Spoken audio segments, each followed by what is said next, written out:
नमस्कार मेरे प्यारे बच्चों, आप सभी का स्वागत है आपके अपने प्यारे से यूट्यूब चैनल दी ऑनलाइन कोचिंग में। दोस्तों मैं हूं नरेश और आज की इस वीडियो के अंदर हम कक्षा 9 का चैप्टर नंबर 5 जिसमें हम सीखेंगे यूक्लिड की ज्यामिति का परिचय। जी हाँ, ये एक परिचय मतलब इंट्रोडक्शन वीडियो ही है एक प्रकार से, और इस पर हम इस चैप्टर में क्या क्या है वो सब सीखने वाले हैं। एक्चुअली सही बताऊं तो ये चैप्टर आपको थोड़ा सा बोरिंग जैसे लगेगा, लेकिन सच में इसमें जो पॉइंट्स हैं ना वो बहुत आसान है। लेकिन कुछ वर्ड्स ऐसे हैं जो कि आपको कंफ्यूज या आपको परेशान कर सकते हैं, लेकिन जब हम इसकी एक्सरसाइज करेंगे तो बहुत ही आसान है। अभी जब इसमें जो पॉइंट्स आएंगे वो पॉइंट्स भी आप सब कुछ जानते हो, लेकिन कुछ ऐसे इसमें वर्ड्स यूज किए गए हैं, जैसे कि अभी कुछ वर्ड्स मिलेंगे जैसे अभिधारणा, फिर आपको मिलेगा आपको अपगृहीत। ये सब क्या होता है, इसमें आपको थोड़ा सा दिक्कत हो सकती है, लेकिन बहुत आसान है। आपको इन सबको ध्यान से सीखना बस हो गया। मात्र 30 से 35 मिनट में आपका ये वीडियो जो है कि खत्म हो जाएगा, ठीक है ना। तो आपको देखना जरूर पड़ेगा इसमें, लेकिन इसमें जो बात है बहुत ही आसान है, लेकिन कुछ वर्ड्स ऐसे हैं जो कि आपको कंफ्यूज या आपको परेशान कर सकते हैं कि ये कैसा वर्ड है।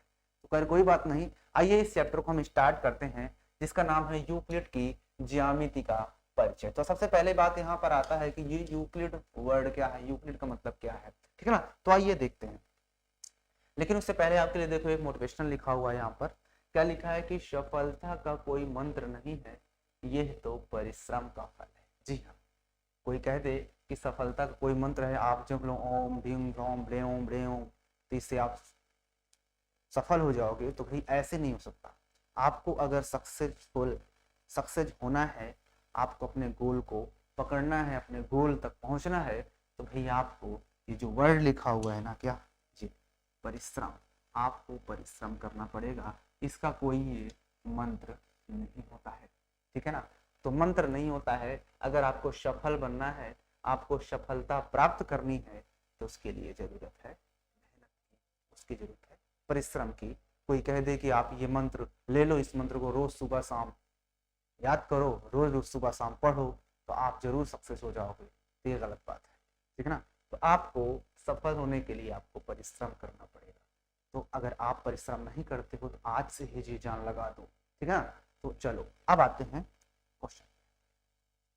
अब देखो चैप्टर का नाम क्या है, यूक्लिड की ज्यामिति का परिचय। क्या है चैप्टर का नाम, यूक्लिड की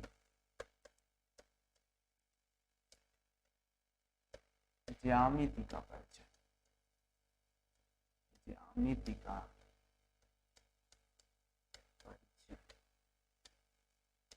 आइए देखिए यहाँ पर एक वर्ड आ रहा है जो कि आपको कंफ्यूज कर सकता है, यूक्लिड। क्या आया है, यूक्लिड। इस यूक्लिड का मतलब क्या होता है। एक्चुअली यूक्लिड का मतलब ये होता है कि एक वैज्ञानिक थे जो कि गणित के शिक्षक थे, समझ रहे हो। तो यूक्लिड महोदय जी ने आज से करीब 300 ईसा पूर्व पहले, जी 300 ईसा पूर्व पहले, जो हमारे गणित में बहुत सारे कुछ ऐसे ज्ञान की बातें, ऐसे कुछ फार्मूले बनाए गए थे, उन सभी को उन्होंने क्या किया, इकट्ठा किया। क्या किया, इकट्ठा किया, और इकट्ठा करके एक नया एलिमेंट्स तैयार कर दिया, एक नया एलिमेंट्स के रूप में उसे व्यवस्थित कर दिया। तो वहीं से आपका ये यूक्लिड की ज्यामिति शुरू हो जाती है। अब ज्यामिति का मतलब जानते ही हो कि ज्यामिति मतलब ये होता है कि जो चीज में हम कुछ ड्रा करते हैं, ऐसे कुछ बनाते हैं, उसका ज्यामिति के अंदर आता है। तो यूक्लिड का मतलब यही है यहाँ पर कि यूक्लिड एक जो है कि गणित के शिक्षक थे और ये साथ में साइंटिस्ट भी थे। इन्होंने ही क्या किया था कि गणित के तमाम ऐसे कुछ ज्ञान की बातें थी जिनको इन्होंने इकट्ठा करके एक एलिमेंट्स के रूप में उन्हें क्या किया, व्यवस्थित कर दिया। वही हमारा यूक्लिड में आता है, ठीक है ना। अभी आपको कुछ समझ में नहीं, कोई बात नहीं, आएगा धीरे धीरे समझ में। अब देखो मैंने आपको बताया था इसमें कुछ वर्ड्स आएंगे जो आपको कंफ्यूज कर सकते हैं। देखो यहाँ पर कुछ शब्द है ज्यामिति। ज्यामिति का मतलब होता है ज्योमेट्री। यूनानी भाषा के शब्द जियो, जियो यूनानी भाषा का शब्द है जियो, और मिट्रीन जो है वो मिट्रीन जो है से मिलकर के ये बना हुआ है। तो जियो का अर्थ होता है पृथ्वी और या भूमि, और मिट्रीन का अर्थ होता है मापना।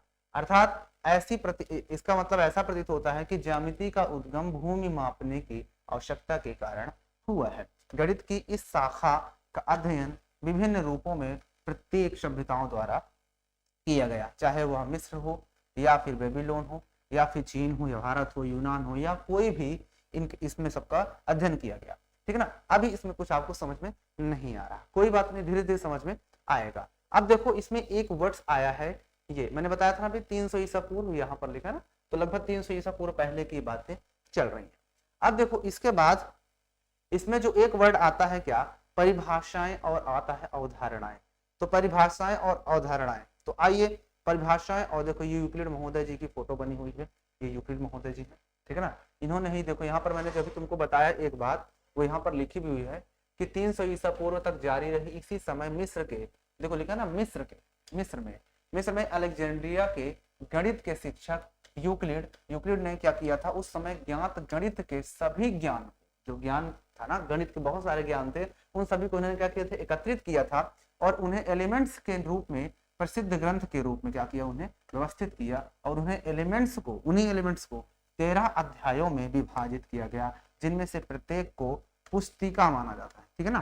तो यानी कि उन्होंने जो ज्ञान एलिमेंट्स को इकट्ठा किया गया था, उन्होंने क्या किया, 13 अध्यायों में क्या किया था, विभाजित किया और प्रत्येक को पुस्तिका माना जाता है, ठीक है ना। अब इन देखो पुस्तिकाओं में क्या है, समस्त विश्व की ज्यामिति संबंधी समझ को क्या किया गया है, आने वाली पीढ़ियों तक प्रभावित किया, ठीक है ना। अब देखो आगे, तब इस अध्याय में क्या है, जो कि कुछ बातें कही गई हैं, यहां से शुरू होता है क्या, कि यूक्लिड की परिभाषाएं, अभिगृहित और अभिधारणा। बस यही आपको पढ़ना है कि यूक्लिड महोदय जी ने क्या है कि परिभाषाओं के बारे में क्या कहा, अभिगृहित क्या होता है और ये अभिधारणा क्या होता है, आपका यहाँ से स्टार्ट हो जाता है। तो आइए देखते हैं, यूक्लिड के समय क्या है, यूनानी गणितज्ञों ने ज्यामिति को उस विश्व का एक सिद्धांतिक प्रतिमान, मॉडल मतलब कि सोचा, जिसमें वो रहते थे। बिंदु, रेखा, तल, पृष्ठ यानी कि सरफेस, इन सब के बारे में उन्होंने क्या किया, कुछ बातें बताई, ठीक है ना। इत्यादि की अवधारणाएं उन वस्तुओं में स्थापित की गई जो कि आसपास थी। आकाश और उनके आसपास के ठोसों से अध्ययन के आधार पर एक ठोस वस्तु की सिद्धांतिक ज्यामितीय अवधारणा विकसित की गई, ठीक है ना। अब यहाँ पर परिसीमा, यहाँ पर पृष्ठ के बारे में कुछ दिया गया है, लेकिन यहाँ पर आते हैं मेन पॉइंट्स जो आपके स्टार्ट होते हैं परिभाषाओं के, वो यहाँ से स्टार्ट होते हैं।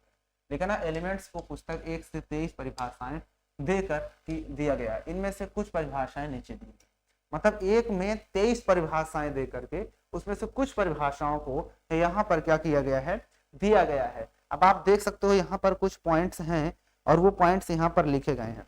जैसे कि पहला पॉइंट्स क्या दिया गया है, यूक्लिड की परिभाषाएं यहाँ से स्टार्ट हो जाती हैं, तो आप इनको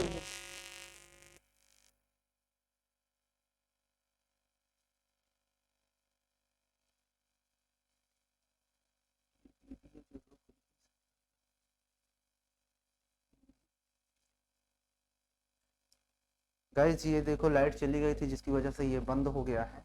खैर कोई बात नहीं, अभी 2 मिनट में चालू कर देते हैं इसको, ठीक है ना, 2 मिनट में।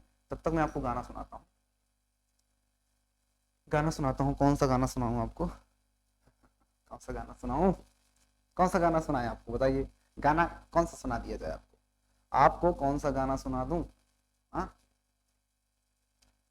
गाना कौन सा सुनाऊं, मुझे गाना नहीं याद आ रहा, मैं कौन सा गाना आपको सुनाऊं, हाँ कौन सा गाना सुनाऊं, ए भाई थोड़ी और डाल दे, क्लब बीच आइस क्यूज भी मिला दे, ए भाई थोड़ी और डाल दे, क्लब बीच आइस क्यूज भी मिला दे, हाथ में लिटर हो कुछ न फिकर हो, ना घर वाले नहीं उनका डर हो, विस्की हो या रम बढ़ते चले हम, रुकेंगे ना ये कदम, करेंगे दारू पार्टी करेंगे दारू पार्टी, ठीक है ना। चलो हाँ, खुल गया है चैप्टर, हम लोग चैप्टर पे आ चुके हैं। अब आते हैं कुछ अभिधारणाएं यहाँ पर जो दी गई थी, इसकी कुछ अभिधारणाएं यहाँ पर स्टार्ट हो जाती हैं। तो आइए अभिधारणा को हम देखते हैं, लेकिन अभिधारणा से पहले यहाँ पर ये परिभाषाएं थी ना, ये देखो यहाँ पर ये कुछ परिभाषाएं दी गई हैं, ये लिखा है ना परिभाषा, ये जो है ये परिभाषाएं दी गई हैं। तो आइए यहाँ पर लिखा ना कुछ परिभाषाएं नीचे दी गई है, तो आइए परिभाषा देखते हैं।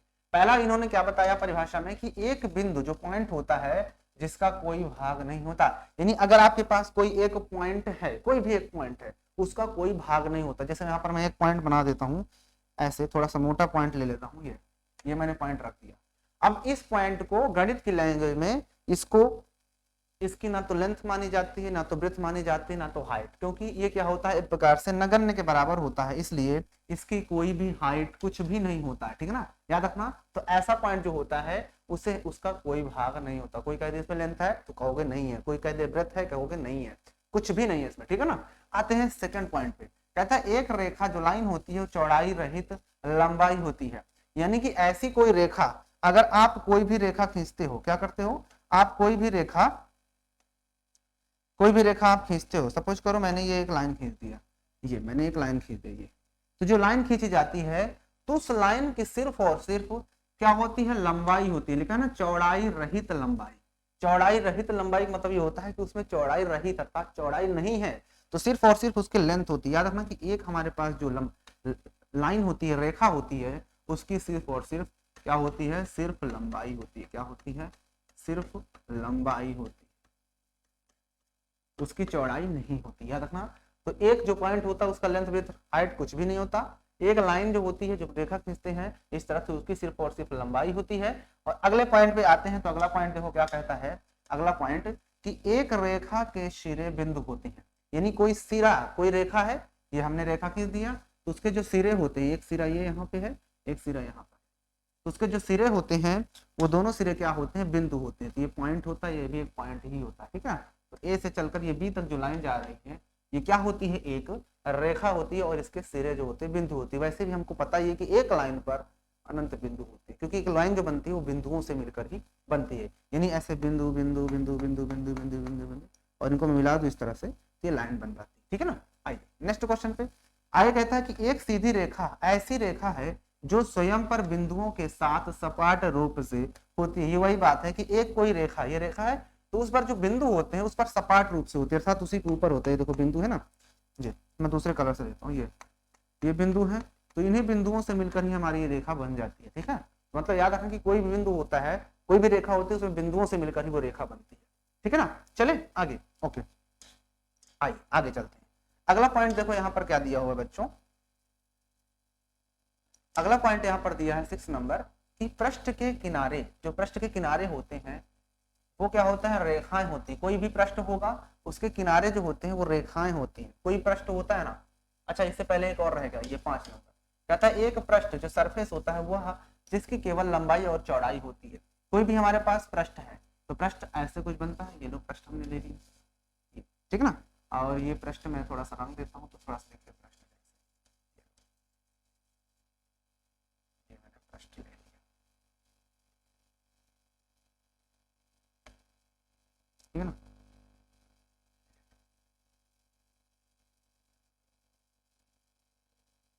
ये मैंने पृष्ठ ले लिया और इसको मैंने क्या किया, रंग दिया, ये पृष्ठ हो गया। अब आपको पृष्ठ दिख रहा है, आपको पृष्ठ दिख रहा होगा, मैं इसके नीचे किनारे किनारे अंडरलाइन कर देता हूँ ताकि और थोड़ा सा, ठीक है ना। तो अब ये जो लाइन बनी है इसके जो कहता है ना उसकी केवल लंबाई और चौड़ाई होती है। तो देखो भाई ये लंबाई लेंथ है ना, ये इतना लंबा है लेंथ है, ये इतना चौड़ा है ब्रेथ है, तो लेंथ और ब्रेथ तो इसकी होनी ही पड़ेगी, है ना, ठीक ना। तो यही इसने क्वेश्चन में कहा था। अब आगे देखो क्या कहा है, अगला क्वेश्चन के लिए देखो ध्यान से। अब कह रहा है पृष्ठ के किनारे जो होते हैं वो रेखाएं होती है। जाहिर बात ये पृष्ठ है तो जो किनारा है वे प्रकार से रेखा ही तो है, ये रेखा नहीं क्या, ये रेखा है, ये भी हमारा रेखा ही होता है, ये भी रेखा ही होता है। इसमें जितनी भी होती हैं सारी की सारी क्या होती है बच्चों, ये रेखाओं से ही मिलकर बना होता है, ठीक है ना। अगला पॉइंट पे आते हैं, कहता है एक समतल पृष्ठ यानी कि जो प्लेन सरफेस होता है, समतल पृष्ठ प्लेन यानी जैसे प्लेन सरफेस है उसी तरह से, जो कि स्वयं पर सीधी रेखाओं के साथ सपाट होता है। तो देखो अगर मान लो ब्लैक बोर्ड को ही मान लो, इस स्मार्ट बोर्ड को ही मान लो, इसमें जो रेखाएं होती हैं ऐसे कुछ होंगी ये, जो कि एक प्रकार से क्या होती हैं, सपाट रूप से होती हैं, ठीक है ना। सपाट रूप से इनका लेंथ विड्थ हाइट जो होता है तो एक समान जाता है, ठीक है ना। यानी सपाट रूप से होती है, कोई भी हमारे पास सरफेस होता है वो प्लेन होना चाहिए, ठीक है ना। अगर हमारे पास प्लेन सरफेस होगा तो उसमें जो होता है जितने भी उसमें रेखाएं होती हैं सब क्या होती हैं, सपाट रूप से स्थित होती है, ठीक है। ओके अब देखो ध्यान से, यहां तक आपको देखने के बाद अब आपको एक चीज और ध्यान रखना है। अब यहाँ पर कुछ बातें और कही जा रही, यूक्लिड की हमने परिभाषाएं पढ़ ली, अब उसके बाद कुछ बातें और भी कही गई। यहाँ पर देखो कहता इन परिभाषाओं से प्रारंभ करते हुए यूक्लिड ने कुछ गुणों को बिना सिद्ध किए, कहता ना कुछ ऐसे भी पॉइंट्स थे जिनको उन्होंने क्या किया था, यूक्लिड महोदय जी ने बिना सिद्ध किए ही उनको मानने की कल्पना की, और ये वास्तव में क्या है, स्पष्टता सर्वव्यापी सत्य भी थे।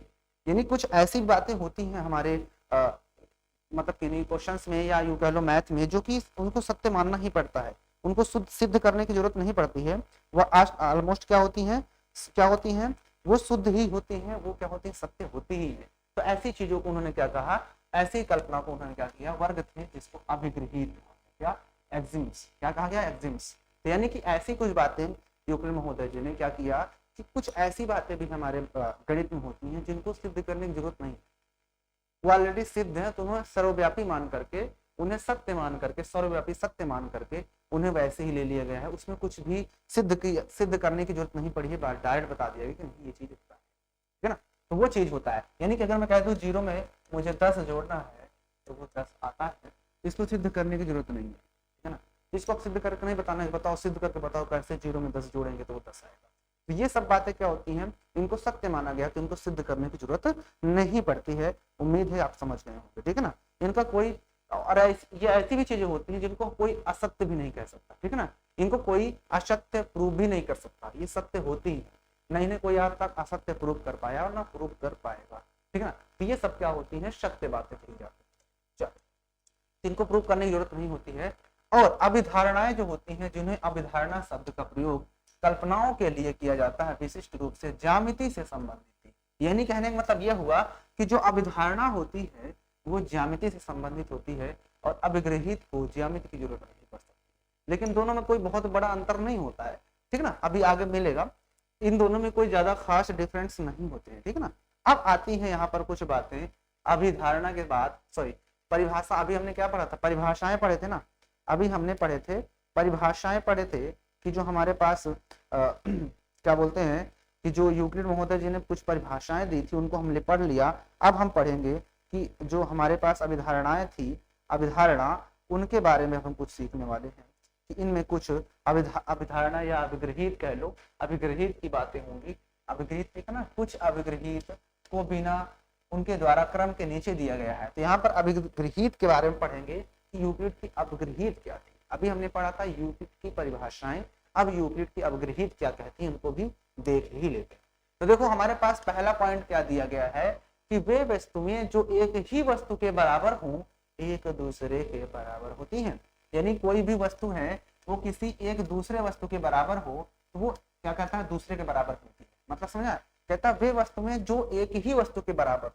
कोई वस्तु है, जैसा मान लो कि कोई वस्तु ए है, ठीक है, तो वो किसी दूसरे वस्तु के बराबर है, मान लो कि वो बी के बराबर है। और कोई तीसरी वस्तु एक और है सी, वो भी उसी वस्तु बी के बराबर है। नहीं कहता कोई एक वस्तु जो है वो किसी दूसरी वस्तु के बराबर है, कहता ना वे वस्तु में, अच्छा वे वस्तु, तो वे वस्तु मतलब ये दो वस्तु है, ये जो है किसी दूसरी वस्तु के बराबर है तो ये आपस में बराबर होंगे। तो यानी ए अगर बी के बराबर है और सी भी बी के बराबर है, तो जब ये बराबर है बी के, तो इसका मतलब ये तीनों बराबर हुए, इसका मतलब मैं ये कह सकता हूँ कि ए जो है वो सी के बराबर होगा। ये होती है यूक्लिड की अभिग्रहित की पहली परिकल्पना, पहला नियम, ठीक है। दूसरा नियम क्या कहता है कि यदि बराबरों को बराबरों में से जोड़ा जाए, कहता है यदि बराबरों को बराबरों में जोड़ा जाए तो पूर्ण भी बराबर होते हैं। इसने ये कहा कि अगर कोई बराबर है उसमें हम कोई चीज जोड़ते हैं तो वो पूर्ण भी बराबर होता है। तो आइए देख लेते हैं इसको भी देख लेते हैं। दूसरा वाला कहता है यदि बराबरों को बराबरों में जोड़ा जाए, यानी कोई दो बराबर है, हम मान लेते हैं कि ए जो है वो बी के बराबर है, ठीक है। अब कहता है बराबरों में कुछ जोड़ दें। अगर मैं ए में कुछ जोड़ देता हूं क्या सी, और उधर मैं बी में भी सी को जोड़ देता हूं तो ये भी दोनों आपस में फिर से पूरा बराबर होगा। कहने मतलब अगर मैं कह दूं अभी 4 जो है वो इधर 4 के बराबर है, अब मैं 4 में अगर इधर मैं 2 जोड़ दूंगा तो उधर भी मैं 4 में 2 जोड़ूंगा तो वो दोनों भी आपस में बराबर होंगे। तो यही बात यहाँ पर भी, अगर ए और बी दोनों आपस में बराबर हैं तो इधर मैं कोई भी चीज जोड़ूं या घटाऊं तो दोनों बराबर ही आएंगे, ठीक है ना। आइए अगला देखो क्या कहता है, थर्ड नंबर कहता है यदि बराबरों को बराबरों में से घटाया जाए तो शेष फल भी बराबर होगा। कोई दिक्कत नहीं। अगर मैंने कह दिया कि जो ए है वो बी के बराबर था, अब मैं अगर ए से सी को घटा रहा हूं तो इधर बी से भी मैं सी को घटा दूंगा तो ये भी क्या होगा, बराबर होगा। यही यूक्लिड का तीसरा नियम कहता है। अगला कहता है कि वे वस्तुएं जो परस्पर संपाती हों एक दूसरे के बराबर होते हैं। देख लो इसमें भी कुछ बात नहीं है। उसने ये कहा कि अगर कोई भी वे वस्तुएं हैं जो कि परस्पर संपाती हैं, संपाती मतलब जानते हो, अगर मान चलो एक रेखा ये यहाँ से यहाँ तक मैंने खींच दिया, ये है ए, ये है बी, और एक मैंने खींच दिया सी डी। क्या खींच दिया? एक ये सी डी खींच दिया, सी डी। और उसने कहा कि दोनों संपाती हैं। संपातिक मतलब है कि ये रेखा इस पर आ जाएगी। तो जब ये रेखा इस पर आ जाएगी जिसका मतलब है कि ए बी की लेंथ और सी डी की लेंथ बराबर होगी, तभी तो उस पर आएगी, है ना। तो संपातिक मतलब यही हुआ कि अगर दो रेखाएं आपस में संपाती हैं तो एक दूसरे के बराबर होती हैं। यानी अगर मैं सी डी को उठा करके इसके ऊपर रखूंगा तो ये क्या होगा, ये क्या होगा, उसके ऊपर आसानी से आ जाएगी। इसका मतलब दोनों के लेंथ बराबर है, तो इसका मतलब ए बी सी डी के बराबर हो जाएगा। बताइए आपको यहाँ तक किसी भी तरह की प्रॉब्लम हुई क्या? क्या यहाँ तक किसी भी तरह का दिक्कत हुआ क्या? नहीं दिक्कत हुआ होगा, मुझे अच्छी तरह से पता है, ठीक है ना। आइए आगे चलते हैं। अगला नियम देखो क्या कहता है। अगला नियम देखते हैं क्या कहता है। आइए 5 नंबर, 5 नंबर कहता है पूर्ण अपने भाग से बड़ा हो। यानी कोई पूरा पूरा है वो अपने भाग से तो बड़ा होगा। यानी मैं कह देता हूं कि राजू है, ठीक है ना, राजू, और ये मैं कह देता हूं ये राजू है, ठीक है, राजू। और यहां पर मैं कह देता हूं, यहां पर मैं कह देता हूं राजू। सुनो सुनो सुनो, ऐसा नहीं, मैं एक एग्जांपल के तौर पर आपको समझाना चाहता हूं। मैंने कह दिया ये राजू है, ये राजू, ठीक है ना। और यहाँ पर ये अपने पूर्ण पूरा पूरा है। अब इस बार मैंने राजू क्या कर दिया, इतना बना दिया प्लस, और ये जो नीचे वाला पार्ट था उसको मैंने इधर बना दिया। भाई अगर ये जो राजू पूरा पूरा है वो इन दोनों से ही तो मिलकर राजू बना हुआ है। यानी ये है, इस चीज को मैं इसके नीचे लगा दूंगा तो पूरा पूरा एक राजू फिर से बन जाएगा। तब उसने कहा कि ये राजू पूरा पूरा है और ये राजू को ही 2 भाग मैंने बना दिए। तो राजू का जो पूरा वाला भाग होता है वो अपने किसी भी एक भाग से ये बड़ा होगा राजू हमेशा। यानी अब राजू को मैं अगर यहाँ बनाना चाहता हूँ, ये राजू है, तो राजू जो है हमेशा बड़ा होगा किससे, ये आधा वाला पार्ट अपना, इसका जो ये वाले पार्ट, या यूं कह लो कि जो राजू होगा, राजू वो अपने दूसरा वाला पार्ट क्या था, इससे भी बड़ा होगा, किससे, सिर्फ इतने वाले पार्ट से भी। यानी कि पूरा जो पार्ट है राजू का वो अपने किसी भी एक पार्ट से हमेशा बड़ा होगा। अब समझो बात को, इस चीज को समझ में आ गया होगा। अब मैं कह देता हूं यहाँ पर ए जो है वो बी और सी को जोड़ने पर इसके बराबर आता है। यानी ए को अगर पूरा पूरा कहोगे तो बी और सी को बराबर आ जाता है। यानी ए जो होगा वो अकेला बी से, या ए जो है वो अकेला सी से बड़ा आएगा, ठीक है ना, कोई दिक्कत। इस तरह से हम क्या करते हैं, इस चीज को सॉल्व करते हैं। अब आपको समझ में आ गया होगा, किसी भी पूरा जो होता है वो अपने एक किसी भी एक भाग से बड़ा होगा हमेशा, ठीक है। चलो आते हैं आगे 6 नंबर कहता है एक ही वस्तु के दोगुने परस्पर बराबर। कोई एक वस्तु है उसका 2 गुना कर दो, तो भी बहुत आसान है। एक वस्तु ए है उसका 2 गुना मान दो, कोई वस्तु 2 भी है, और कोई एक वस्तु और है सी, वो भी 2 गुना है, 2 भी। कहता है एक ही वस्तु के 2 गुने, कोई वस्तु है उसी का 2 गुना बराबर है, तो इसका मतलब ये वस्तु भी ए और सी भी आपस में बराबर। बताओ आपको कहां पर दिक्कत हो रही है, नहीं समझ में बात, बताओ आपको कहां पर दिक्कत है। अगर ए जो है वो 2b के बराबर है और सी भी 2b के बराबर है, तो इसका मतलब ए और सी भी आपस में बराबर है, ठीक है ना। अब सेम इसी तरह से 7वां भी कह रहा है कि एक वस्तु के आधे परस्पर बराबर होते हैं।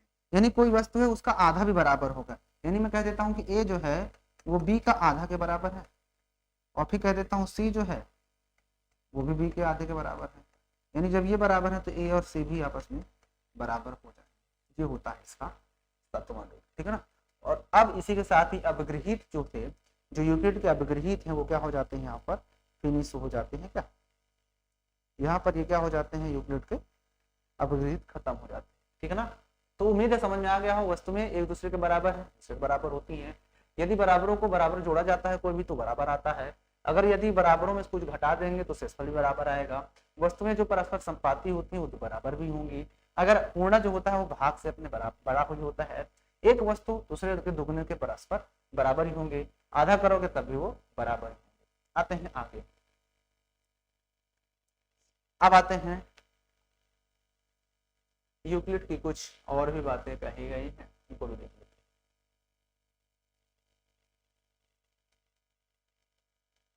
अच्छा, अभिधारणा भी शुरू हो गई, अभिधारणा पे भी चल रहे हैं, लेकिन उससे पहले जो एक और भी होती है परिभाषा, वो कहाँ चली गई, दिए गए होगा नीचे देखते हैं। 5.4 जी, ये वाली अपग्रहित को देख लो, उसके बाद उस पर चलते हैं। ये देखो अपग्रहित कहता है दिए हुए दो भिन्न बिंदुओं से होकर एक अद्वितीय रेखा खींची जा सकती है। अपग्रहित 5.1 ये कहता है कि कोई भी दिए हुए दो भिन्न बिंदु, कोई भी दो भिन्न बिंदु, एक बिंदु ये है, एक ये बिंदु, इसको मान लेते हैं, इस बिंदु का नाम क्या है, इस बिंदु का नाम P है, इसका नाम है Q, ठीक है। तो कहता है उन बिंदुओं से होकर एक अद्वितीय रेखा खींची जा सकती है। अद्वितीय का मतलब होता है कि जिसके समान कोई दूसरा ना हो, उसे अद्वितीय कहा जाता है। अद्वितीय का मतलब क्या होता है बच्चों, ऐसी चीज जिसके समान कोई दूसरा ना हो। जैसे मैं कह दूं कि क्या कहते नहीं, क्या कहते क्या कहते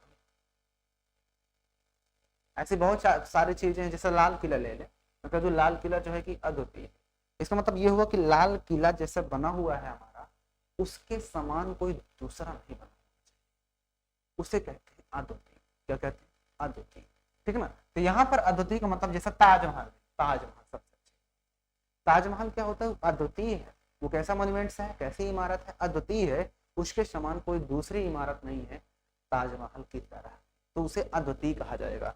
तो ऐसी चीजें अद्वितीय होती हैं।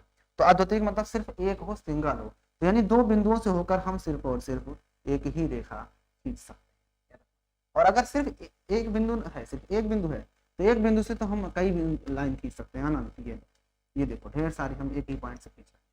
तो एक बिंदु से अनंत रेखाएं खींची जा सकती हैं, लेकिन दो भिन्न बिंदुओं से एक ही रेखा खींची जा सकती है, मीन्स अद्वितीय खींची जा सकती है, ठीक है ना। यहाँ तक आपको समझ में आ गया होगा, ठीक है ना। अब आते हैं आगे, अब शुरू होगी यहाँ पर, अभी तक हमने क्या सीखा, यूक्लिड की परिभाषाएं सीखी, फिर हमने सीखा यूक्लिड क्या सीखा अभी तक, अपग्रहित सीखा। अब बात आती है यूक्लिड की कुछ अभिधारणाएं भी हैं, उनको भी सीखते हैं। तो आइए इसके आगे चलते हैं, यूक्लिड की कुछ अभिधारणाओं पर। अभिधारणा नंबर, यहाँ हमारी अभिधारणा जो शुरू होती है वो यहाँ से शुरू होती है, इसीलिए मैंने थोड़ा सा उसको बैक करके आपको दिखाया। तो आइए अभिधारणा नंबर 1 क्या कहती है, यूक्लिड की अभिधारणाएं, यहाँ लिखा देखिए, यूक्लिड की कितनी अभिधारणाएं हैं, 5 अभिधारणाएं जो होती है उनको यहाँ पर देखा है, क्या लिखा है, पोस्टुलेट्स, ठीक है ना। तो कहता है अभिधारणा नंबर 1 है कि एक ही बिंदु से एक अन्य बिंदु तक एक सीधी रेखा खींची जा सकती है। कहता है एक बिंदु से एक अन्य बिंदु तक सिर्फ और सिर्फ एक ही सीधी रेखा खींची जा सकती है। मतलब कोई एक बिंदु है और उससे दूसरा कोई बिंदु है ना, एक बिंदु से एक अन्य बिंदु तक। तो मान लो एक बिंदु ये है, ये, और एक अन्य बिंदु ये है, वहां तक जाना है तो सिर्फ और सिर्फ एक ही रेखा से खींच दोगे। इसके अलावा वहां तक जाने के लिए और कोई दूसरा रास्ता मिलेगा क्या जाने के लिए, बताओ। अगर मैं कह देता हूँ एक बिंदु यहाँ पर दिया गया है ये, और एक बिंदु यहाँ तक दिया गया, अब इन दोनों की सीधी रेखा खींचोगे तो यही तो ऐसे ही खींचोगे ना, और कैसे जाओगे। अगर तुम इधर से खींचोगे तभी तो यही रूट से आओगे ना, तो हुआ तो एक ही रूट ना, तो एक ही रेखा होगी, जब तक कि उसका रूट नहीं बदलेगा तब तक दूसरी रेखा बनेगी ही नहीं। तो दो ही बिंदु होने चाहिए बस। अगर आप बिंदु एक यहाँ ले रहे हो तो एक यहाँ ले लिए तो तब भी एक ही रेखा होगी, ठीक है ना। चाहे यहाँ से यहाँ जाओ, चाहे यहाँ से यहाँ, एक ही रेखा खींची जा सकती है, ठीक है ना। तो ये होती है अवधारणा नंबर 1। उम्मीद है आप इस अवधारणा को क्या हो गए होंगे, समझ गए होंगे। आइए अवधारणा नंबर 2 पे चलते हैं। अवधारणा नंबर 2 पे चलते हैं। ये तो बीच में दे दिया था, इसको रहने दो। ये क्या है जी, वो एक बिंदु से दिखा रहा है। ये अवधारणा नंबर 2 पे आते हैं। अब आते हैं अवधारणा नंबर 2। देखो क्या कहती है बच्चों, कि एक शांत रेखा, शांत मतलब होता है टर्मिनेटिंग, ठीक है ना। तो टर्मिनेट लाइन की बात कर रहा है, जो कि अनिश्चित रूप से बढ़ाया जा सकता है। यानी कोई भी हमारे पास एक रेखा होगी, देखो यहाँ पर दिया भी एक रेखा, ये एक रेखा है यहाँ से, ये एक रेखा यहाँ से स्टार्ट हुई है ए से, ये बी तक है, ठीक है ना। तो ये हमारे पास पॉइंट ए दिया है और ये पॉइंट बी दिया है, और ये हमारी एक सीधी रेखा है, ठीक है ना। अब हम इसको अनंत रूप से हम इधर भी बढ़ा सकते हैं, और अनंत रूप से हम अनिश्चित रूप से इधर भी बढ़ा सकते हैं। तो ऐसी रेखा जो होती है, जो कि शांत रेखा होती है, उसको हम अनिश्चित रूप से हम इधर और इधर भी बढ़ा सकते हैं, ठीक है ना। तो ये होती है हमारे अभिधारणा नंबर 2 यूक्लिड की, ठीक है ना। उम्मीद है समझ गए होंगे। आइए अभिधारणा नंबर 3 पे नजर डालते हैं। अभिधारणा नंबर 3 देखो क्या कहती है बच्चों। अभिधारणा नंबर 3 कि किसी को केंद्र मानकर और किसी भी त्रिज्या से एक वृत्त खींचा जा सकता है। किसी को भी क्या मानकर, किसी को भी केंद्र मानकर। मान लो कि हमारे पास कोई भी चीज है, उसके लिए मुझे जगह चाहिए, तो मैं एक काम करता हूँ, जगह के लिए मैं ब्लैक बोर्ड में चलता हूँ। उसमें क्या कहता है, किसी को केंद्र मानकर और किसी भी त्रिज्या से एक वृत्त खींचा जा सकता है, किसी को भी केंद्र मानकर। तो हमारे पास मान चलो ये हमारे पास नीडल्स है, कहने मतलब हमारे पास कंपास है। मैंने इसको ऐसे क्या किया, इसको मैंने क्या किया, ऐसे किया और ये रखा, ये मेरा पॉइंट हो गया। और कोई किसी भी आर्क से कोई भी त्रिज्या मैंने ले लिया 5 सेंटीमीटर और मैं ऐसे वृत्त लगा दूं, ठीक है ना। तो इसके बाद मैं क्या करूंगा, ये त्रिज्या हो गई मेरी। तो हम कोई भी एक पॉइंट ले सकते हैं अपने से, हम अपने से भी कोई भी पॉइंट ले सकते हैं। मान लो मैंने ये एक पॉइंट ले लिया, ये मैंने एक पॉइंट ले लिया और मैंने एक वृत्त खींच दिया। क्या कर दिया, एक वृत्त इसी पॉइंट से होते हुए एक वृत्त मैंने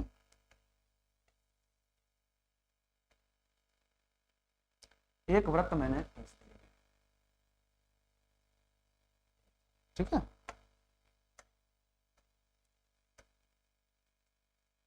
ठीक है ना, थोड़ा सा ठीक है ना, सेंटर पे है ना, बिल्कुल जी, क्या बात है। और ये जो हो गई हमारा, ये हमारी त्रिज्या हो जाएगी। यही हमारी क्या है, ये मैंने मान लो पी है, ये ओ है, ये आर, यानी आर त्रिज्या का मैंने वृत्त खींच दिया। बस एक ही पॉइंट लेकर मैंने वृत्त खींच दिया। तो ये होता है कि किसी भी पॉइंट को कोई भी हम केंद्र मानकर किसी भी त्रिज्या से हम वृत्त खींच सकते हैं। तो ये होता है हमारा अभिधारणा नंबर 3। अभिधारणा नंबर 4 क्या कहती है कि सभी समकोण एक दूसरे के बराबर होते हैं। जो समकोण होते हैं, जितने भी समकोण होते हैं वो सब क्या होते हैं, एक दूसरे के बराबर होते हैं। मान लो ये समकोण ऐसे, ये लाइन ऐसे जाएगी 90 डिग्री, ये समकोण बन गया। फिर ये मैंने बनाया समकोण, ये यहाँ पर, ये मान लो एंगल ए था, ये बी था। तो एंगल ए जो है वो एंगल बी के बराबर होगा, क्योंकि दोनों ही 90 डिग्री होंगे। तो समकोण हमेशा आपस में बराबर होंगे, ठीक है ना। चलो आते हैं अवधारणा नंबर 4 हो गई, अवधारणा नंबर 5 पे लास्ट। कहता है यदि एक सीधी रेखा दो सीधी रेखाओं पर गिरकर अपने एक ही ओर अंतःकोण इंटरनल एंगल इस प्रकार बनाए कि दोनों कोणों का योग मिलकर दो समकोण से कम हो, तो वे दोनों रेखाएं सीधी रेखाएं निश्चित रूप से बढ़ाए जाने पर उसी ओर मिलती हैं जिस ओर का योग समकोण से कम होता है। जिस ओर का योग दो समकोण से कम होता है। दो समकोण मतलब समझते हो ना कि एक समकोण 90 फिर एक समकोण और 90, तो उनका योग कितना होगा 180, यानी उसका एंगल जो होगा 180 से कम होगा। बात समझ में आई। तो आइए इस बात को हम जरा क्वेश्चन के मदद से समझ लेते हैं। कहता है कोई भी दो रेखाएं हैं, कोई भी दो रेखाएं, ये मान लो मैंने दो रेखाएं खींच ली, एक रेखा ये और थोड़ा उस हिसाब से बनाना पड़ेगा, एक रेखा ये और एक रेखा ये, ठीक है ना। और एक रेखा मैंने कुछ ये की, ठीक है ना जी। अब मुझे क्या करना है, एक एंगल ये है, एंगल ए मान लो, एक एंगल ये बी, ठीक है ना। अब दो रेखाएं तो हमारे पास, ये एल है ये एम है, ठीक है ना। दो रेखाएं हमारे पास एल एम, ठीक है ना। और ये जो है पी क्यू मान लेते हैं इसको, ये पी क्यू जो है वो क्या है, एक टर्मिनेट मतलब यानी ट्रांसवर्सल। तो उसने ये कहा कि अगर दो रेखाएं कोई भी हैं और उस पर कोई तीसरी रेखा ऐसे गिर रही है और उसके बाद जो इंटरनल एंगल बनते हैं एक ही तरफ के उनका योग यानी ए और बी जो है, ए और बी का योग जो है वो क्या है, लेस देन 180 से अगर कम होगा, 180 से इन दोनों का योग 180 से कम होगा, तो ये रेखाएं जिधर कम होगा एंगल उधर ही ये रेखाएं आपस में क्या होंगी, मिलेंगी। अगर मैं दोनों को बढ़ाऊंगा तो इधर ही कहीं ना कहीं ये कट करेंगे, ठीक है ना, क्योंकि अब इधर तो ज्यादा एंगल बनेगा तो इधर 90 से 180 से कम। तो अगर इन दोनों का योग 180 से कम है तो इधर ही दोनों रेखाएं जाकर मिल जाती है। तो यही कहता है यूक्लिड का अभिधारणा नंबर 4, अभिधारणा नंबर 5, ठीक है ना। तो उसने यही देखो यहाँ पर दिखाया है कि दो रेखाएं ए बी हैं, ये ए बी है और एक हमारे पास ये एक रेखा और सी डी है, ठीक है ना। और ये हमारे पास पी क्यू एक रेखा है और ये एंगल ए है, ये एंगल 2 है, ठीक है ना, एंगल 1 एंगल 2। और इन दोनों का सम क्या है, 180 से कम है, 180 से कम, इसने लिखा है या नहीं लिखा? नहीं लिखा क्या? कोई बात नहीं, नहीं लिखा, नहीं लिखा है इसमें, कोई बात नहीं। ये यहाँ लिखा तो है 180 से कम है, तो जब ये कम है तो यही दोनों रेखाएं आगे बढ़ जाकर कट कर जाएंगी, उधर नहीं कट करे क्योंकि इधर 180 से कम है, ठीक है ना। ओके, समझ में आ गया हो। आइए आगे चलते हैं। एक इसी से निकल करके एक और भी अभिधारणा आती है जो कि दिया है या नहीं दिया,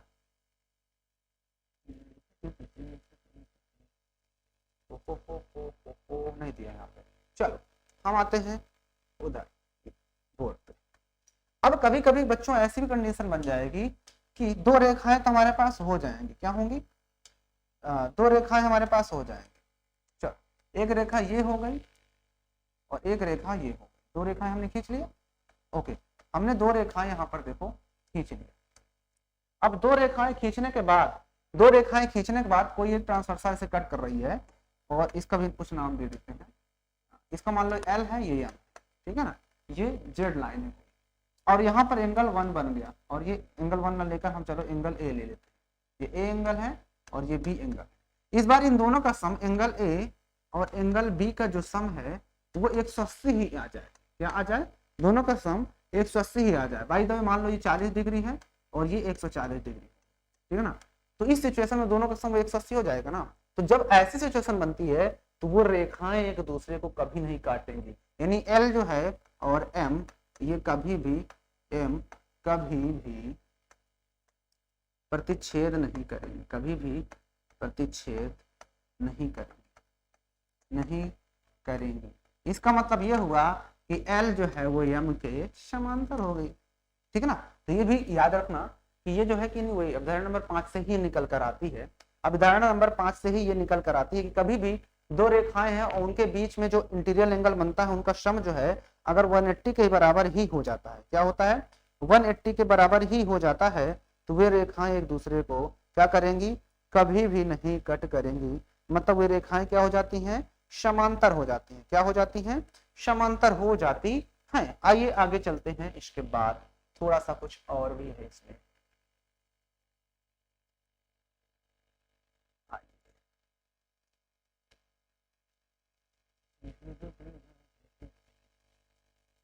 चल एक और भी है यहाँ पर। इसके बाद ये क्या होगा, आपका एक्सरसाइज जो है आपके चैप्टर क्या हो जाता है, इसका जो जो भी मेन पॉइंट है वो खत्म हो जाता है। बस प्रमेय जान लो। प्रमेय है 5.1 कि दो भिन्न रेखाओं में से एक से अधिक बिंदु उभयनिष्ठ नहीं हो सकता। यानी दो भिन्न रेखाएं हैं तो उसमें सिर्फ एक ही बिंदु होगा, एक से अधिक बिंदु उभयनिष्ठ नहीं हो सकते। यानी कोई रेखा है, मान चलिए ये रेखा है, यानी दो भिन्न रेखाओं, एक रेखा ये है और एक रेखा और कोई पी क्यू मान लो, ए है बी, और एक रेखा पी क्यू मान लो, ये पी क्यू हो गई। तो जब ये दोनों आपस में कट करेंगे तो एक ही पॉइंट ऐसा मिलेगा जहाँ पे कट करेंगे। मान चलो एक रेखा ये है, ऐसे कट करोगे तब भी एक ही बिंदु, एक बिंदु ये है, ऐसे कट कराओगे तब भी एक ही बिंदु। याद रखना कभी भी दो रेखाएं जो होंगी उनका उभयनिष्ठ बिंदु जो होगा वो सिर्फ एक ही होता है, एक से अधिक नहीं हो सकता। वही इसमें कहा गया है, वही इसमें दिखाया गया है। तो बच्चों यहाँ पर क्या होता है, आपका एक्सरसाइज क्या होता है, मतलब ये चैप्टर फिनिश हो, सॉरी इसका जो इंट्रोडक्शन था वो खत्म हो जाता है। नेक्स्ट वीडियो हम लोग क्वेश्चन वाली 5.1 को करेंगे, ठीक है ना। उससे पहले आपको जो जो मैंने बताया वो सब कुछ अच्छे से पढ़ोगे घर पे, तभी आप इस चैप्टर को कर पाओगे, ठीक है ना। ठीक है ना। तो जितना मैंने बताया बस उतना ही पढ़ लो। मैंने क्या क्या बताया, सबसे पहले मैंने आपको क्या बताया, यूक्लिड क्या होता है। सबसे पहले मैंने आपको बताया यूक्लिड क्या होता है। यूक्लिड का मैंने ज्यामिति बताया आपको क्या होता है, ज्यामिति का मतलब क्या होता है। फिर मैंने परिभाषाएं बता डाली इसकी, क्या बताया आपको, परिभाषाएं बताया। फिर मैंने अभिधारणा बताई, अभिधारणा, लेकिन अभिधारणा से पहले मैंने आपको क्या बताया, अभिगृहित भी बताया था, अभिगृहित, है ना। बस कुछ प्रमेय थी, प्रमेय बता दिया, बस इतना ही तो पढ़े। इसके अलावा कुछ पढ़ा क्या तुमने, बस इतनी तो 3-4 चीजें पढ़ी। बस इसी को एक बार आप लोग घर से पढ़ लेना तो आपकी चीजें क्या हो जाएंगी, क्लियर हो जाएंगी। और हाँ, जो मैंने अभी कहा ना कि मेहनत, सफलता हासिल करने के लिए उसके लिए कोई मंत्र नहीं होता है। सफल होने के लिए कोई मंत्र की जरूरत नहीं पड़ती, सिर्फ और सिर्फ मेहनत की जरूरत पड़ती है। मेहनत करो, लग जाओ, ठीक है ना। बस आज की वीडियो में इतनी ही। अच्छी लगी हो वीडियो तो लाइक कर देना, चैनल पे नए हो तो सब्सक्राइब कर लेना, बेल आइकन को प्रेस कर लेना। मिलते हैं हम नई वीडियो के साथ, तब तक के लिए जय हिंद।